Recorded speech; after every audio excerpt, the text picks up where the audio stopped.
Good evening, and welcome to another edition of the Tom Murphy Show. Tonight we have a Mamaroneck resident and a noted architectural historian who's written many books on monuments, skyscrapers, churches. Judith Dupree is here with us tonight to talk about her new book about One World Trade Center. Judith, you know, I posted something online that I was going to be interviewing tonight, and a cousin of mine posted about my uncle, who was one of the master mechanics for the crane operators on the old World Trade Center. So there's a long history in New York of this area. Yes. We all know what happened on 9/11. Yes. And this is the building that was built to replace it. Yes. In my view, it's a beautiful building. Mine too. And can you tell me a little bit about how your interest in writing this book started? Well, I wrote about the original Twin Towers in my book on skyscrapers. Yeah. And then when the towers fell, like so many of us, it impacted me greatly. And then I wrote a book called Monuments, American Monuments, that I wrote about the temporary memorials of 9/11. So I was familiar with many of the players down there, the architects Skidmore, Owings and Merrill, who designed One World Trade. I've been working with them for at least 20 years on various books. So I knew quite a bit about the area. I lived on Greenwich Street downtown for 20 years. Okay. I was part of the team that developed World Financial Center, that's now Brookfield Place. Oh, so those were my stomping grounds. That was my first job in construction. I was working in World Financial Center at the Merrill Lynch building. Oh yeah, what a beautiful building. It is a beautiful Caesar building. Palace, I'm a fan. That is, for me, it's akin to like Rockefeller Center, like really beautiful architecture and really functional. Well, the Winter Garden down there is just Yeah. wow. It is. It's one of the spectacular. first wow spaces. And that's a really important project because that's the first time we opened up the waterfront to New Yorkers. Exactly. That Esplanade, Battery Park City's Esplanade. Exactly. Huge. And that was built with landfill from the original World Trade Center. Yeah. You know, that's where they dug the hole and put it in there. Yeah. So the World Trade Center, the One World Trade Center, the new building, it was a long time before it got started after 9/11, right? Yes. There were a lot of delays and... Well, you know, there was that, everyone was in a state of shock. Yes. But then people rallied. People wanted to build something. They wanted to build it better. And then architects from literally from all over the world began to prepare proposals of what could be. And, you know, people started to imagine what could be built there. And they left the imprint or the footprint of the original towers, which is actually gorgeous. You know. Very beautiful. So the 200-foot square footprints of the original Twin Towers, that's where we see the 9/11 memorial pools now. Right. But what's so interesting is you have those two memorial pools, but the dimension of the base of One World Trade Center is that same dimension, 200-foot square, and that's the depth of a typical New York City block. That's right. So Manhattan's DNA is designed Wound into the whole project. Yeah, really.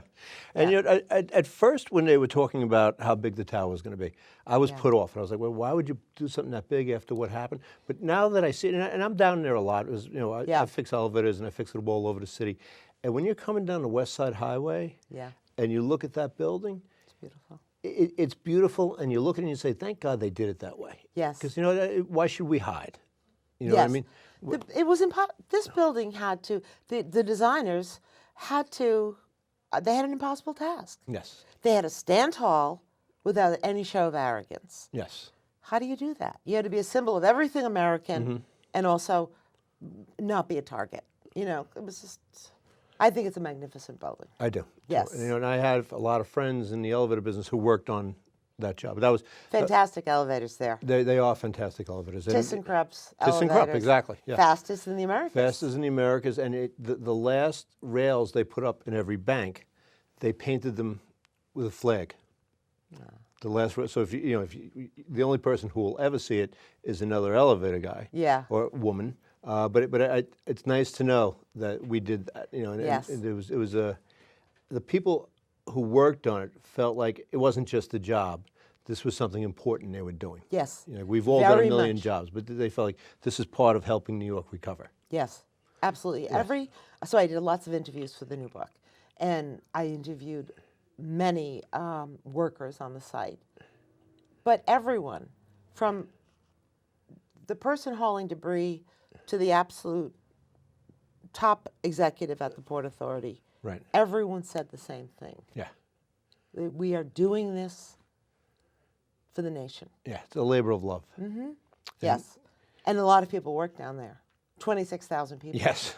I mean, a huge effort, I think you could say it's the most complex human collaboration in history. Well, can you I tell mean, us? it's an extraordinary project. Could you tell us some of the details of the project? You know, I know it's a LEED certified, gold certified. Right. Could you explain to folks what that means? LEED. So LEED certification is a measure of environmental responsibility. So there are different levels. Platinum is the highest, Right. which is difficult to get now. It's getting increasingly difficult. Gold is the next level. And every structure at the World Trade Center, including the plaza itself, is expected to earn a gold certification. And I know in the elevators they did stuff like regenerative, like when you're going down, it doesn't take as much electricity as when you're going up. So they use that to generate electricity. Very incredible. The elevators generated electricity. Yes, yeah. An extraordinary amount, actually. And that's kind of a cutting edge thing, because they don't usually do that. And they're a competitor of my company, but they did a very good job. ThyssenKrupp, I have to say. Yeah, ThyssenKrupp did a great job. And I know the workers. Let me preface this by saying all elevator workers are good workers, but the creme de la creme was down there, Yes, and we all wanted that to turn out right, yes, and it did. it did. I think you could say the creme de la creme in every area worked down there. Yes. These were the giant companies of New York. Skidmore, Owens and Merrill, the premier designers of skyscrapers. WSP, Parsons, Brinkerhoff, who have done massive, major buildings, tall buildings around the world. You had Dan Tishman, AECOM did the contracting. You had just extraordinary people. Douglas Durst, one of the developers. Larry Silverstein. Did Durst and Silverstein work together on it? No, Larry Silverstein. He had the leases on the original Trade Center. He had the lease. He had gotten the lease on the original. The day before or something like that, 6 right? weeks Yeah, before, yeah. in July of 2001. And he had hired Skidmore, Owens and Merrill, the architects of the new building. He hired them to spruce up the old Trade Center. And so they were in place, really, very, very quickly. And then it became clear, there were lots of delays for many, many reasons. Right, there's a financing delay between who was going to pay. Financing delay, public scrutiny. What's interesting about this project, Tom, is that there were so many good intentions. There were so many people, which included a fair swath of 8 million New Yorkers, wanted to have a say, that was so deeply affected by 9/11, they wanted to give back. There was almost like a smothering, not just the families, but people who weren't so impacted but not as directly. There was almost like a smothering of good intentions. And that, as much as the more tangible factors of time and money. And at the end of the day, somebody's got to be in charge. You know what I mean? There has to be somebody's got to pull the trigger and say, this is the plan and this is what we're doing. Right. And Larry Silverstein was catalytic in that way. Oh, really? Because he started building 7 World Trade Center, which is one routinely praised as one of the best skyscrapers in New York City. And the prototype for one, a lot of people don't know that. I keep pointing to the book because it's like a little skyscraper here. The teams all came together on 7 World Trade Center. So the architects, the engineers, the builder, Larry Silverstein, they came together. They worked out extraordinary safety measures, sustainability measures. They developed all these working relationships, built 7, and then moved on to 1. So they kind of came up with their way of working in 7. But also tons of innovations. They changed the New York City building code. For the better. For the better, yeah. They made changes that still, all those buildings down there exceed New York City's building. Well, just to remind folks, there was a 7 World Trade Center. Yes. And that 7 World Trade Center also collapsed. It wasn't just the 2 trade centers. No. 7 World Trade Center, which was a significant building, That's where New York City at the time had their Department of Emergency Management, which probably Right. was not their best idea. But But yeah, that building came down soon after the trade centers came down on that day. yes, And it came down. Every building with the address World Trade Center came down that's that right. day. Every single one. But the thing about 7 World Trade Center was it housed Con Ed's substations. Yes. And that took out electricity for Lower Manhattan. So those had to be rebuilt. Yes. So there was a very practical reason for rebuilding 7. But I give Larry Silverstein so much credit because he said, we've got to get this built. So he was the one who moved all these stakeholders from what should we build to we have to Yes. rebuild. He kind of got everyone off the dime Well, and actually moved them into action. It's like you need that. You need somebody who has a vision and somebody to say, all right, we got to get something done. Yes. You need kind of that symmetry Yes, to get anything totally. done. Yes. I'll just tell you a quick story. When the Trade Center went down, and as I noted before, we had Merrill Lynch. My company took care of the Merrill Right. Lynch elevators. And so they wanted to get Merrill Lynch back open because it was a hub and a lot of trades. You can't run the stock, at that time, you couldn't run the stock market without Right. having Merrill Lynch. So I was sent down there.